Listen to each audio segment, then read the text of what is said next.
ఆయుర్వేదిక్లో పీసీఓడిని treat చేయొచ్చా? Periods normal అవుతాయా? Egg release అవుతుందా? దీని గురించి తెలుసుకుందాం. నేను డాక్టర్ శ్వేత, ఎండి ఆయుర్వేద, శ్రేష్ఠ ఆయుర్వేదిక్ హాస్పిటల్. ఈ మధ్య కాలంలో 18 ఇయర్స్ నుంచి దగ్గర 30-35 ఇయర్స్ వరకు అందరూ ఫేస్ చేస్తున్న ప్రాబ్లం ఏంటంటే పీసీఓడి. పిల్లలు పుట్టకపోవడానికి కూడా ఇది మెయిన్ కాజ్ అవుతుంది.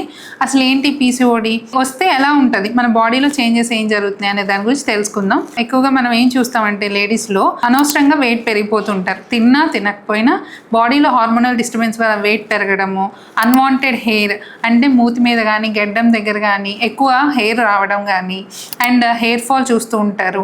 అండ్ ఇర్రెగ్యులారిటీ ఆఫ్ పీరియడ్స్ అనమాట. సరిగ్గా పీరియడ్స్ టైంకి రాకపోవడం, సైకిల్ ప్రకారం రాకపోవడం, వచ్చిన బ్లీడింగ్ తక్కువ అవ్వడము, ఇట్లాంటివి ఎక్కువగా పీసీఓడిలో చూస్తూ ఉంటాము.